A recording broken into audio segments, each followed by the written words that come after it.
Good morning.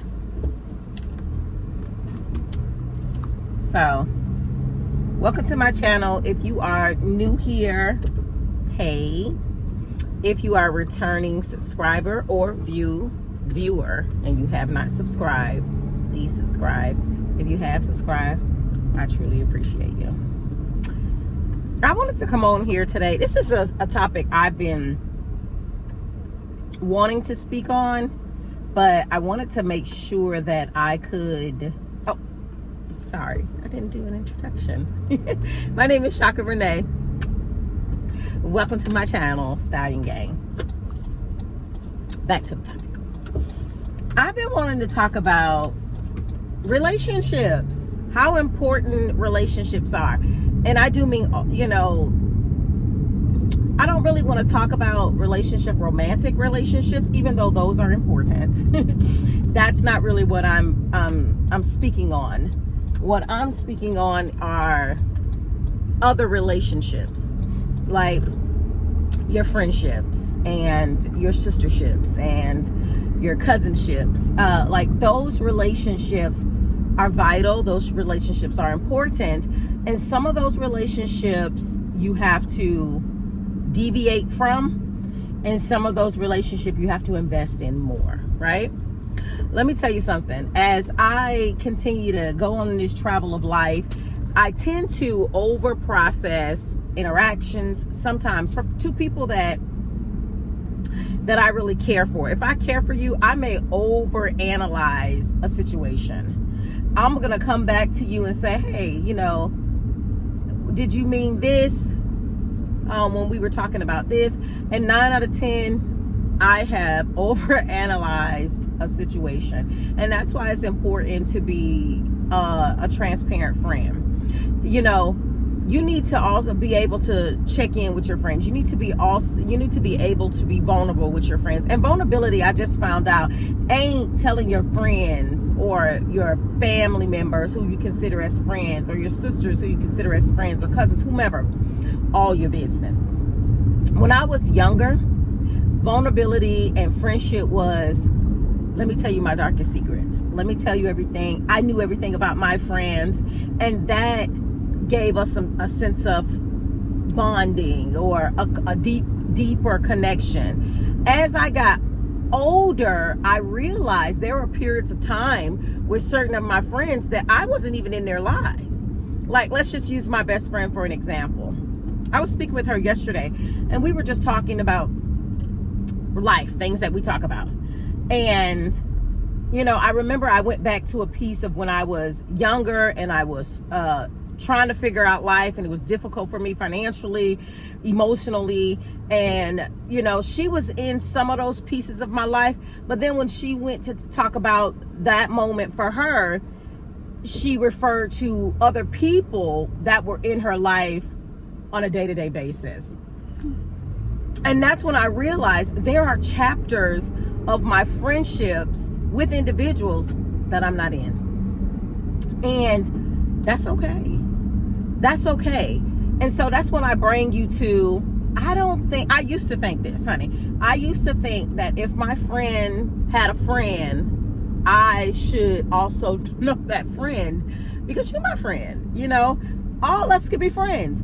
But then as I've gotten older in my recent years, I realized keeping those relationships separate sometimes is the best thing. You should keep some things for yourself. You know what I mean? And that's something that I'm learning later in life, that every department of my life does not need to be shared with every friend. You really have seasons for your friendships, and that's why I believe friendships are extremely important to have. I truly believe that people should have more than one connection, because a season for one person could not come to an end, but come to a pause. And that's when it's time for another friend or another relation to flourish.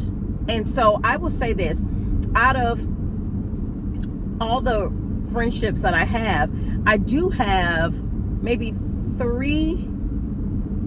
or 3 friends that are in motherhood. Like, we all are mothers, but we're in different stages of it. Like I have some friends that have children under the age of 8, you know, and they're in that tender year of really needing to be, you need to be hands-on, but really when they're young like that, that's molding era. That's really, you really need to be present. You really need to be visible into your children's life, and hanging out with your homegirls and all that will take a back seat.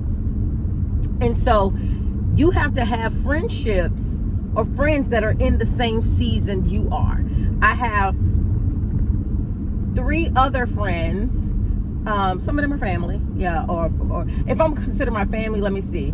I have 5 other friends that are not in the season of raising minor children, you know, children in their adolescent years, you know, and we are most so having young adults. My youngest child is 17. And then I have a friend that I think her son just turned 20. My best friend, her son is going to be, ooh, don't hurt me. I think Jaden is going to be 19 in August. So we all are in different seasons of our lives. And I had to come to terms that there's nothing wrong with my friendships. There is nothing wrong with my friends for having different departments for where they want their friendships to be. And I had to learn to be okay with that, honey, because it is okay. I had to sit back and say, honey, you want to be too involved. You want to be too important. And I'm important in my own right, but I'm not the lead in somebody else's life. And so once you realize that, you can have some more quality friendships. So I will say this, for all the ladies that don't have any friends, or say, me and women don't get along, I would ask you to reevaluate that. Maybe evaluate the circle of women that are attracted to you, not meaning romantically, and you are attracted to. And that, I mean, like friendship wise, like why do you bring in women that you're not going to want to spend a season with, or you don't want to be vulnerable with, or you don't even want to tell them, hey, listen, at work, I had a really hard day. Let me tell you why. You don't want to have those particular conversations with. I would say evaluate that. You know, what is it in your life or in you that allows you to put that barrel up? Because I'm going to tell you something. Let's go into relationships. I have been with my husband married for 16 years, right? And him and I have been, we met when I was 19. And throughout our true relationship, we have become really, really good friends and codependent on one another's friendship and relationship. He is the person that I come home to every night. He is the person that I talk to on a daily basis. My husband is not a phone guy, but this man will call me throughout the day just to say in the middle of the day, so how work going now?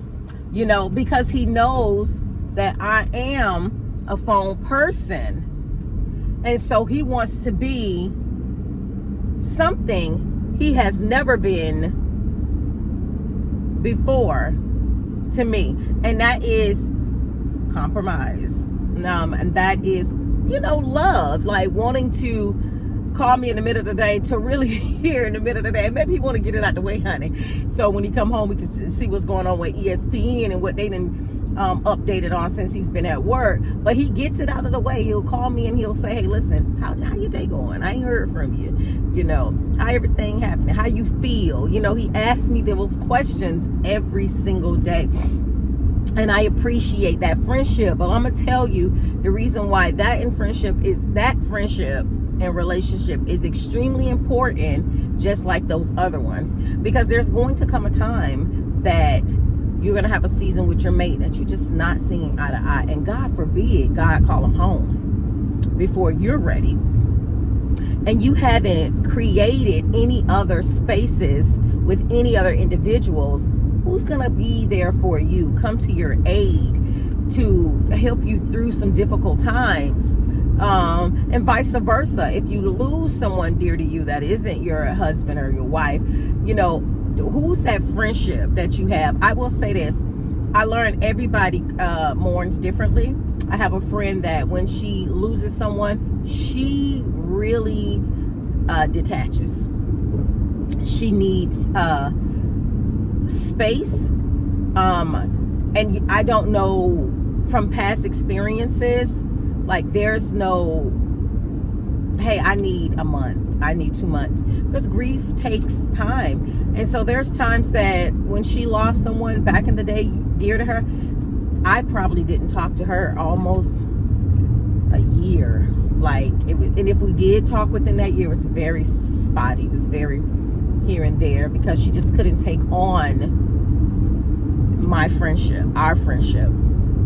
And then in recent years, when someone passed, she called me and she was like, hey, listen, this has happened in my life and I just need some time, and I will follow back up with you when I've had that time. And that's growth, that's development. She was able to come and say, hey, listen, let me not cut my clothes out on my friend, and also let me get what I need. Let me get what I need to be who I need to be for my son, to be who I need to be for myself, and the other important pieces of my life. And so those things are important to friendships. I have a friendship with a young lady that we met when I was in the 7th grade, she was in the 8th grade. And we were glued to the hip for a multitude of years. And prior to, I don't even know if I had my frontal lobe yet, nor that we ended our friendship. And we didn't end our friendship on good terms. It was a friendship that I mourned, because this was somebody that I was with day to day. So that's why I'm telling you, it is important to create other friendships, or connections. So once that friendship did what it did, that chapter closed, and it closed for many years. Like, we tried to reconnect within little windows or pockets within time. We just wasn't mature enough to do it. And we literally let 16 years go by to have a conversation, to say, hey, listen, that was on me. I don't know what the situation was. And that's what she said to me. When we talked, we were very vulnerable. And she said to me, I want to say this to you. I don't know exactly what happened. I cannot pinpoint the argument, the event, the issue. But I will say this, it was me. Man, that's vulnerability. That's accountability that we both were able to take. And that's something that's missing into this nowadays. People don't want to take accountability. And on top of it, please don't be the friend that asks me what's wrong with me. And then when I tell you, hey girl, yeah, you know what? I remember that one day I had came to you and we used to do this. And I'm going to give you an example. My sister had told me she used to hang out with a friend that was a family member. And they were very close.